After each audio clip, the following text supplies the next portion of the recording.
How does he sabotage your relationship? He picks fights with me. Over what?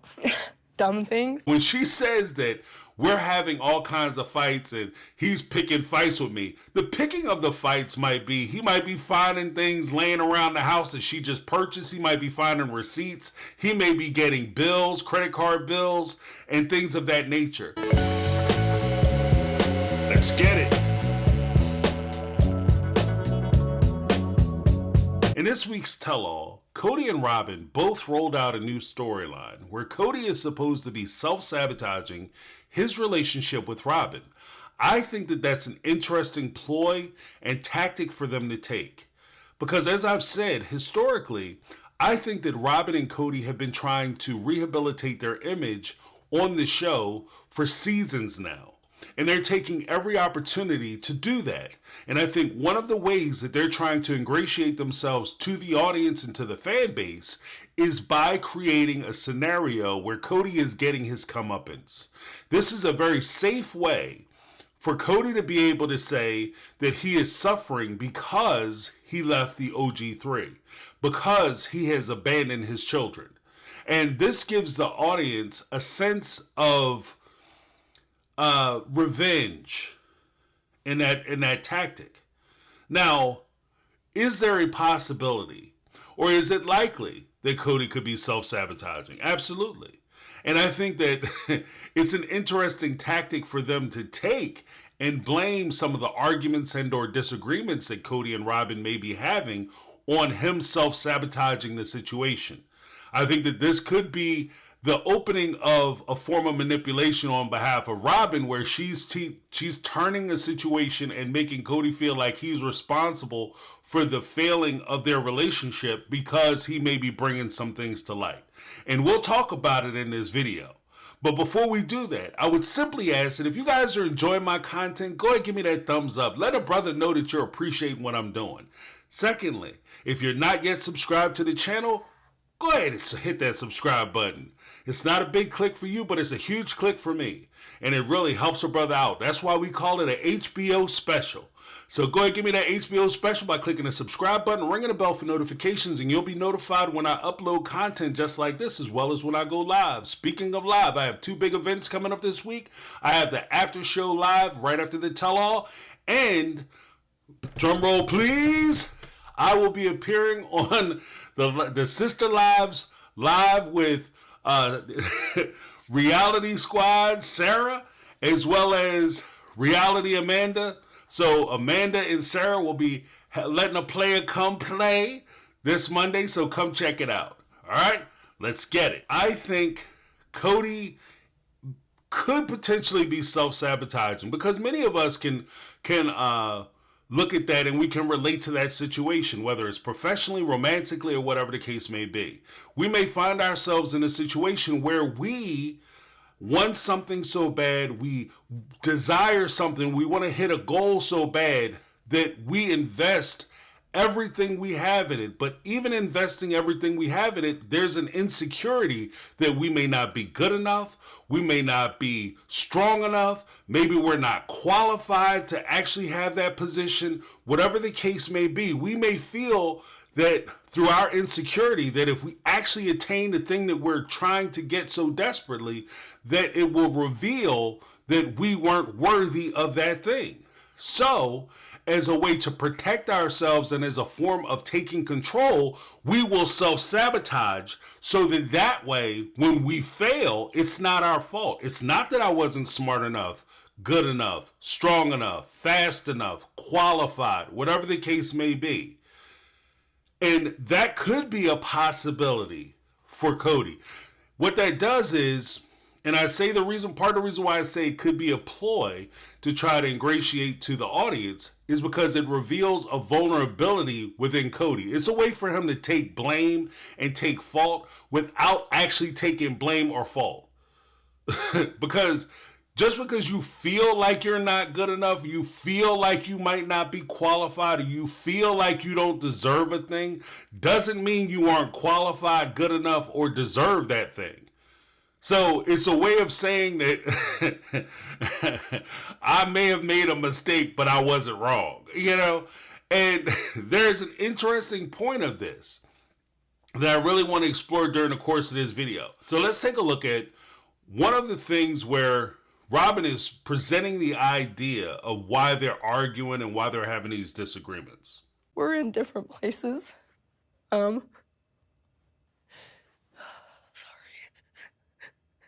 in different places about the bomb that went off on our family. They're in different places about the bomb that went off in their family. Now, if you're first time listening to this, because I do take into account that for Robyn and Kody, they may be trying to reinvent themselves for the new eyes that are on the show. People are coming onto the show, they're watching the show, and a lot of the lies that they're telling are not for the benefit of people who have been watching the season after season in the show for that long. The lies they're telling is an attempt to try to manipulate people who are new to the show. People who have just turned in. So when they hear these things from Robyn and Kody, it sounds kind of reasonable. Now, I equate this action to my kids. My kids, they go to a fairly large school district, right?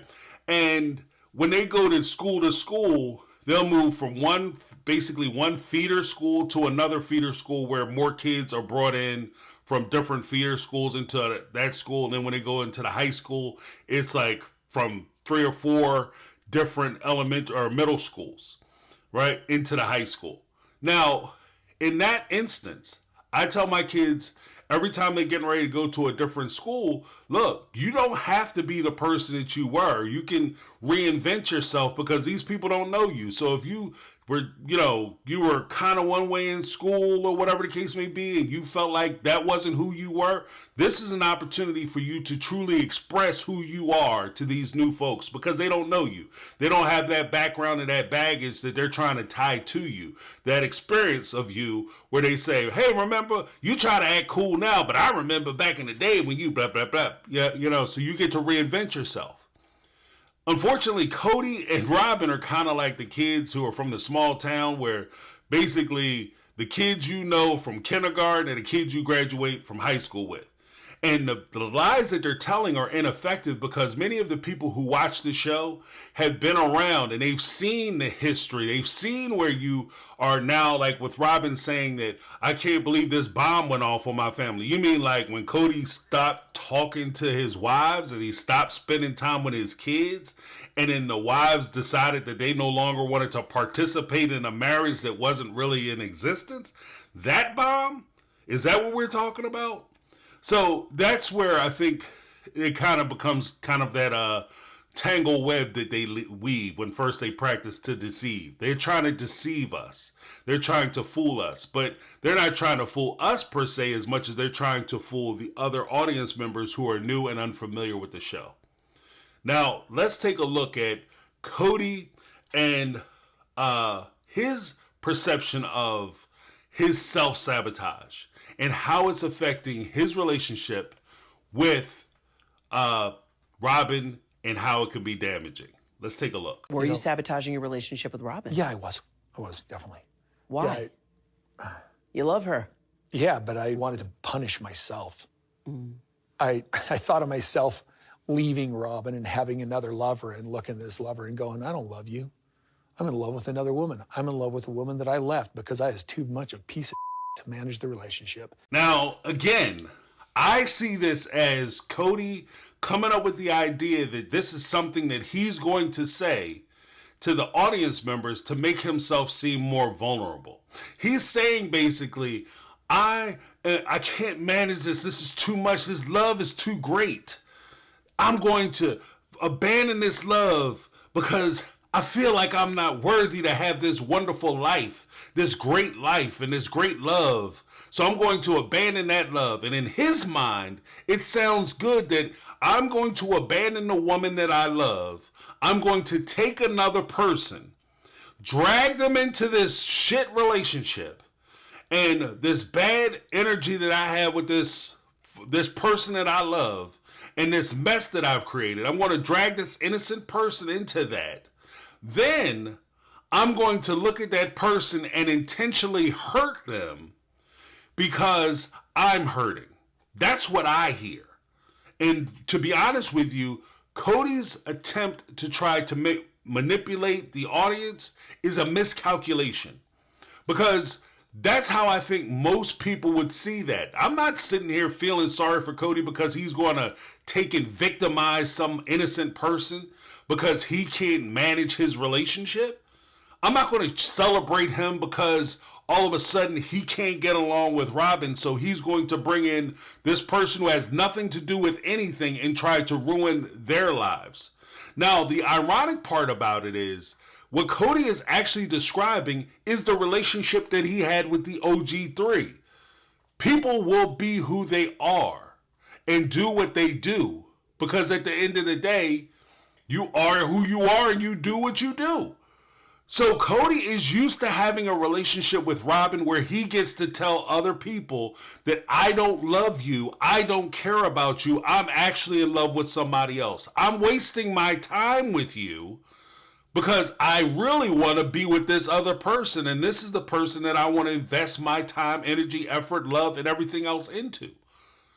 And that's the weird thing about it, is that you are, as Kody, are trying to push onto the audience the idea that you having these disposable people in these disposable relationships somehow makes your relationship stronger. If your relationship is strong, it shouldn't rely on the failure of other relationships. It shouldn't rely on the misery of other people in order for you to feel good. And that's a fundamental flaw of the type of relationship that Kody and Robyn have. Their relationship relies on the relativism of our relationship is good because all these other relationships are bad. Now let's take a listen to what Robyn has to say about Kody self-sabotaging their relationship. Is he sabotaging your relationship? He tries to. I have to stop him all the time. Yeah, he tries to. How does he sabotage your relationship? He picks fights with me.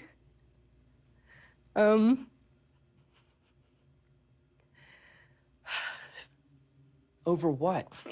Dumb things. He picks fights with me, and this is where I was saying that Kody's a fool, because essentially she's making you shoulder the failures of your relationship, because once again, this is an opportunity for Kody and Robyn to establish that Robyn is this innocent person who has nothing to do with anything, and it's all on Kody, and Kody is making these mistakes, and everybody's blaming me for the relationship falling apart, but it's not my fault. I actually kind of take it a different way.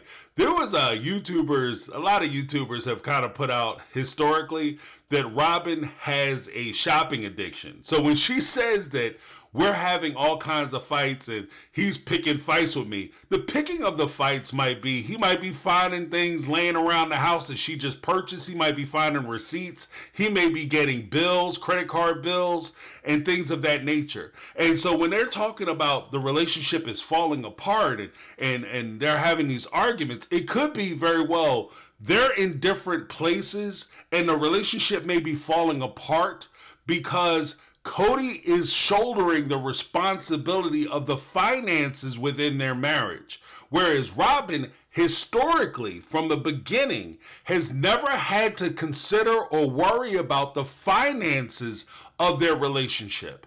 She comes in, she brought in 3 kids, she had debt, she showed up, Kody took care of all that. And he was proud and happy at the fact that he got to take care of all that. He was rejoicing in the idea that he got to be her savior. He got to be her hero. He got to be the provider and everything that he imagines a man to be. He got to be all those things. The problem is that in cultivating that relationship, he didn't develop a partnership with this woman. What he developed was a caretaker relationship with this woman. He's basically a steward of her finances and a steward of her life. So she goes out, she buys something. She doesn't worry about paying a bill. He pays the bill. Now he finds himself in a situation, especially when she talks about the family being blown up, he finds himself in a situation where a lot of the money and resources that he would have had access to historically are now gone. They're gone in the form of the wives leaving. Now, ironically, the thing that kind of trips me out a little bit is the reality that with the other wives, there were financial guardrails built into their relationships. He was able to look at Janelle, Mary, and Christine and go and share those financial problems with them. Oh, we got these bills. We got to take care of these bills. And he had money coming in from different places. Now, the further irony in that is Kody started to believe that it was him, that he was responsible for the success of the family and the financial well-being of the family. So now he's faced, the isolation. He's facing the isolation of having to do these things himself. And he's starting to realize that it's not him. And unfortunately, or karmically, or karma, he's in a situation where now he's starting to struggle and flounder financially because he has all the bills and a person generating all these bills and not worrying about how the bills are going to get paid. And when he comes back and says, baby, we got to stop spending money. We got to start conserving. We taking losses because we don't have access to the TLC checks from these other wives anymore. So now we're just down to our money and that's all we have, okay? She says, okay. And then she get right on Amazon and start ordering some more stuff. Or she goes to Victoria's Secrets and run up another $30,000 worth of debt that he knows nothing about. And now he's responsible for that too. And that might be the cause of him saying that he's tired of his life. He hates his life. He doesn't know what he's going to do. He never felt so miserable. He just feels like running away. Because remember, Kody's greatest fear is that he is going to face poverty. I'm not afraid of nothing but poverty. Now he's in a situation with a spender and not a builder, and he's facing the reality that he may meet his greatest fear. So there's a sense of irony in that. And that's where him taking the OG3 for granted is actually to his detriment and to his downfall. He didn't build that financial empire on his own, and now that they're gone, he's starting to realize that he needs them. And I think that that's part of the reason why when he says that he's sitting around and he's lamenting them leaving and he's sad that they left, I think that that's the part of the relationship that he misses. The financial guardrails and the financial security that he had because he had people who were taking the financial responsibility of the family. Even though he got to pretend to be the leader, Janelle was driving a lot of that financial responsibility. And finally, let's take a listen to what Kody had to say with regard to him oversharing. I was on the live with Sarah and Amanda. I was listening to the live. I was one of the audience members, and they actually posed this question, and I wasn't near my computer at the time. I was listening on my phone, and I couldn't respond to answer, but I want to answer here. And this is something that Kody had talked about with oversharing as a man. Let's take a listen. The dumb thing is, because I'm so honest, I share everything with her. So I shared stuff with her that was heartbreaking. I was like, I've been thinking like this. You can only imagine how terrible that was. There's some things in a man's mind that should never be expressed. I was over honest. That's like the stupidest humble brag I've ever heard. I'm just over honest. I'm just too honest. I'm just such a good person.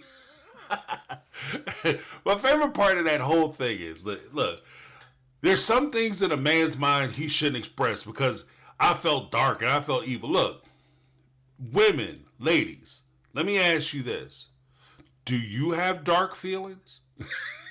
Or you ever find yourself in a situation where you feel depressed, you feel life is too much for you? Everybody goes through this. This isn't a man thing or a woman thing. That's utter ridiculousness. For him to say that there are certain things that a man feels that women have no idea about. These women, especially if you look at the situation that he comes from, you've abandoned your family. You left these three women essentially to take care of your kids by themselves. You don't think that they've had instances where they felt that like they were in a dark place, where they felt like their life was a struggle, where they felt like they've made mistakes, where they felt like that things were too much for them? You don't think that they were in that situation at all? You thought they were just sitting there happy, with the beer and Skittles, apparently. Because, they're women. And that's the ridiculous nature of everything that Kody says. And this is part of the reason why I think that Kody and Robyn, they need to sit down with a PR person. You need to sit down with an image consultant. Because they will explain to you, basic humanity. And maybe that's part of it too. Like, they just have to understand basic humanity. There aren't things that you're going to feel or express that are uniquely from men or from women. There are things that may be circumstances or situations that may be unique, but there's not a feeling that you're going to have that these women can't understand, or more to the point, your partner can't understand. Now, this also touches onto the reality of their situation and their relationship, because in a relationship where you're saying that you have a soulmate, where you're saying that you have the love of your life, this should be a person that you can go and share your innermost feelings with. This is the person that you should be able to share your darkest thoughts with and be completely honest with that person. But it's very revealing to me that Kody is, even in this situation, saying there's certain things that he can't tell Robyn. There's certain things he can't share with her. That's revealing to me. Because if you are having an equal partnered relationship, you should be able to go to your partner and say, look, this is where I'm struggling. This is where I'm failing. This is where I'm insecure. I don't know if I can do it. I don't know if I can pay these bills. Baby, come sit with me, hold my hand, because I got a stack of bills here. My stack of bills is this high, and my stack of money is this small. Like, I don't know what we gonna do. And that's the person that you should be talking to. Not your buddies, not your friends. You should be sitting down talking to your partner. But because he's saying that there's certain things I can't tell Robyn, that's because, and in my estimation of this situation and relationships like this, is because you put yourself in a position where you became her savior. You became her hero. You became her strength. So therefore, you can't ever be weak. You can't ever be vulnerable because you propped yourself up to be something that's beyond human. And that's part of the problem. You're a man, but by you being a man, that in and of itself defines you as a human being. And by you trying to make yourself a man as a superhero or a deity or a god, then you've taken yourself out of the realm of being a human being, which means that you don't have the failings of a person, you don't have the struggles of a person, you don't have the fears and concern that people would have, you don't have the insecurities that people have. And this is part of the problem with him taking the position that as a man, you're somehow beyond women and they'll never understand you. If you don't think that she's your equal, your partner, that she can help you, then she isn't useful to you. There's no utility in that relationship. If anything, it's more futility because you're carrying her. You should be carrying each other, and to me, that should be the goal. Let me know what you guys think down below. That's my take. I'm James. This has been My Take on Reality, and I'm out. 'Cause I've been living life right like I could just die any minute. Going for a ride down the side, PCA.